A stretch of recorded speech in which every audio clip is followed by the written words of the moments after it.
Hello YouTube, I'm the audio adventurer and it's time I came clean. So when I started this channel, I never had any intention of letting any personal details get into it. It was intended to be, and I hope it can remain, a place where I can bring audio that I've recorded in natural settings and video that complements them and upload those to YouTube for people to use for relaxation, for people to just sit down and listen to. I record my own stuff. Nothing on my channel is AI generated. Fly my drones and I take my four-wheel drive out to where I need to get to, and I do my very best to get to the places that I want to record at. And it's never been easy because, as I'm letting you know in this video, I have a disability. I've had since birth, and it's a progressive neuromuscular disorder, which means it gets worse over time. And the last 2 years, it's really started to accelerate, and to the point where it's really difficult for me to continue to walk. Like, I can still walk. I walk around the house. I use this walker to get around. Like, I'll drive to a shopping centre, park my car in a disabled bay close to the entrance, walk in, do half a grocery shop, and that's me about fatigued out. Like, I can't do much more walking than that. Reason why, it's as I said, it's a neuromuscular disorder. And in its most simple terms, the chemicals that you need to tell a muscle to relax, I don't produce enough of them below the waist to relax my legs properly.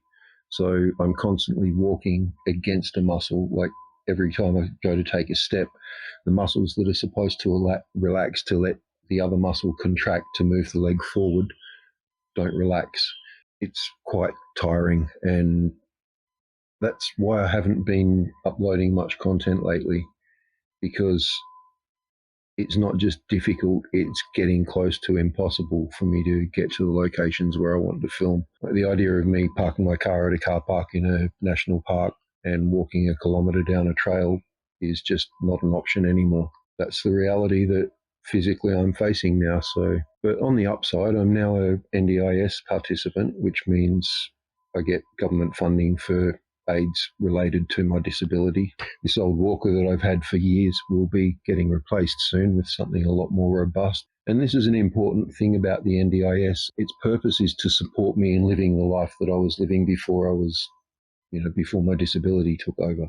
That's kind of been taken away from me. And one of the things that they're doing to help with that is this walker that I've been measured up for and had basically prescribed for me by an occupational therapist. And there were some other things recommended in that assessment. I'll talk about those later because they're going to be pretty huge for the channel.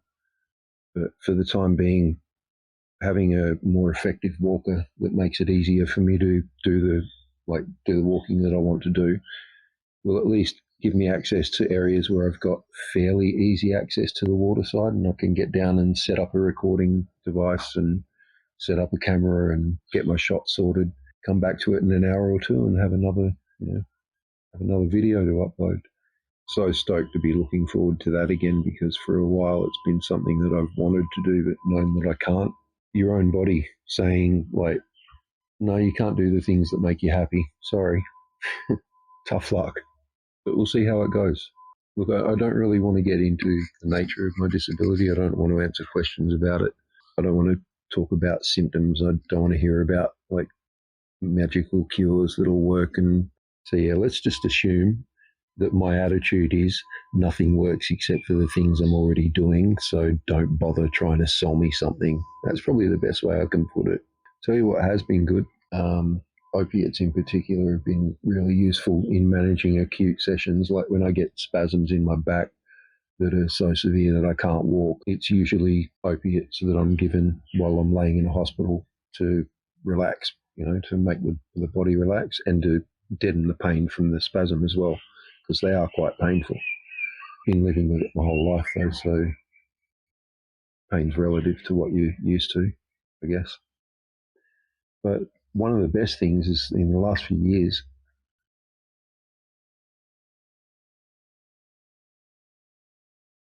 the government has agreed to make me a medicinal cannabis patient,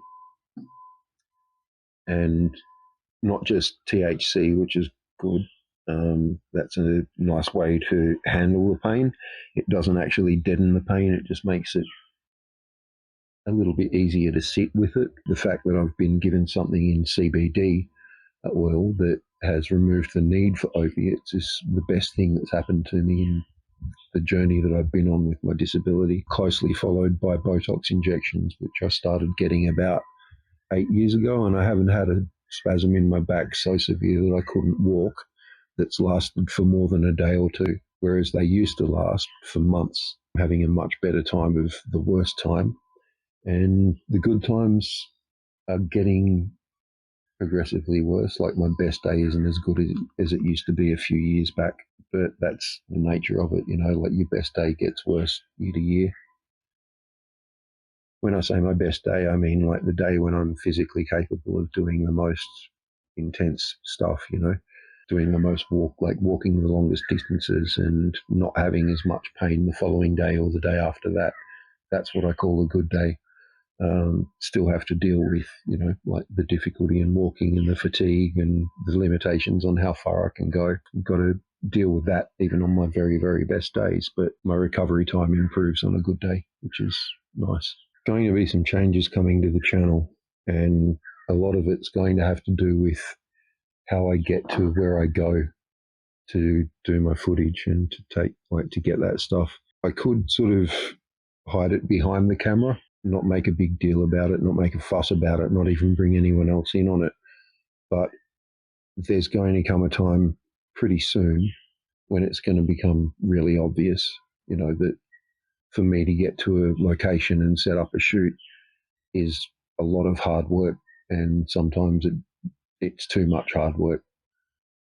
And in the meantime, I'm making use of having support workers to help me get things done, having someone who can help me. And also that walker that I'm getting has a much larger cargo area. Like I can load myself down with a bunch of bags and hang them all off the walker and struggle through the bush to get to where I go the way that I do now.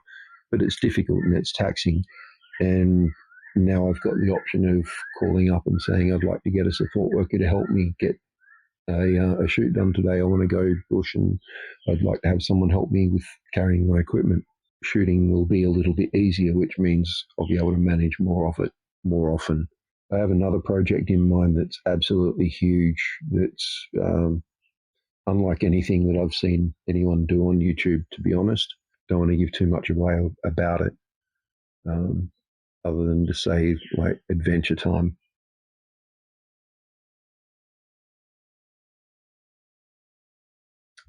So yeah, now we all know the audio adventurer has a disability, not one that is easy to hide in person, but it's been easy to hide behind the camera. Yeah, it's not going to be that easy to hide it behind the camera anymore, so I might as well be out front about it as much as I want to be. I mean, please understand, I'm still, you know, rather private kind of a person. I keep to myself a lot. I don't want to be answering questions all about, you know, what I've got and how it works. The explanation I've given here, I'm hoping that's enough. You know, like imagine having ADHD and not liking being around people and feeling sort of insecure and socially anxious and stuff. And the lead question most people ask is, so what's wrong with you? And then people wonder why I don't like people very much.